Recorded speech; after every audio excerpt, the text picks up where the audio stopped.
राज्यातील महापालिका निवडणुकांचे बिगुल वाजले असून अमरावती महानगरपालिकेच्या राजकारणात मोठी हालचाल पाहायला मिळत आहे। वंचित बहुजन आघाडी आणि युनायटेड रिपब्लिकन फोरम यांच्यात युती जाहीर करण्यात आली असून ही निवडणूक डॉक्टर निलेश विश्वकर्मा आणि डॉक्टर अलीम पटेल यांच्या नेतृत्वात लढविण्यात येणार आहे। भाजप विरोधात नवा राजकीय पर्याय उभा करण्याचा या युतीचा उद्देश असल्याचं स्पष्ट करण्यात आलं आहे।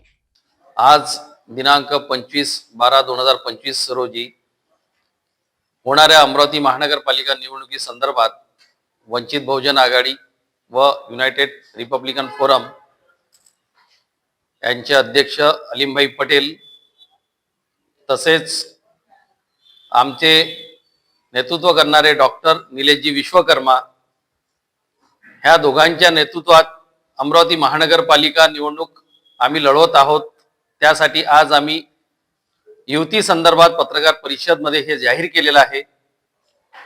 होणाऱ्या अमरावती महानगरपालिकेत आम्ही दोघं मिळून आमच्या उमेदवारांची ताकद वाढवून त्यांना जास्तीत जास्त यश कसं प्राप्त करता येईल त्याचा प्रयत्न आम्ही दोघं मिळून करणार आहोत।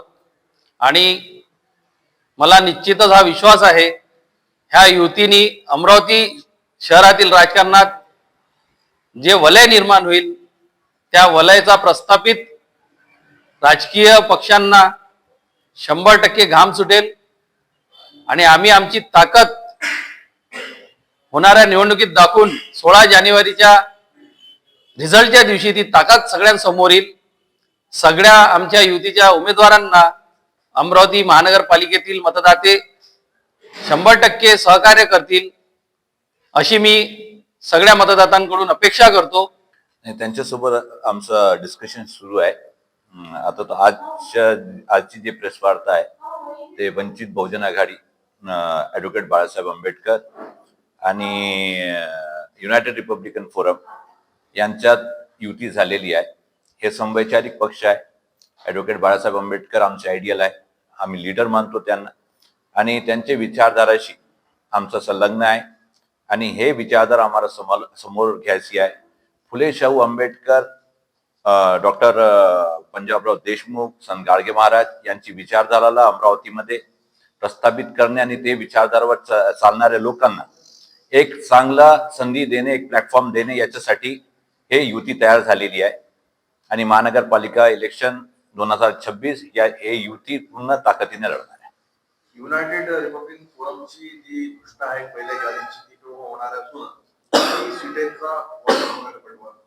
आता आमचं दोघांपैकी जे एरियाज जे स्ट्रॉंग आहे, वंचित बहुजन आघाडीचं जे एरिया स्ट्रॉंग आहे किंवा आमचं जे एरिया स्ट्रॉंग आहे त्याच्यात आम्ही एक कोऑर्डिनेशन बसवलेलं आहे।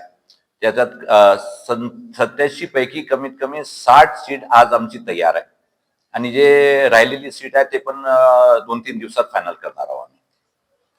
अमरावती महानगरपालिकेच्या निवडणुकीत वंचित बहुजन आघाडी आणि युनायटेड रिपब्लिकन फोरमची युती भाजपसाठी मोठं आव्हान ठरणार का हे पाहणं औत्सुक्याचं ठरणार आहे। नवा राजकीय पर्याय मतदार स्वीकारणार का याकडे संपूर्ण शहराचं लक्ष लागलं आहे।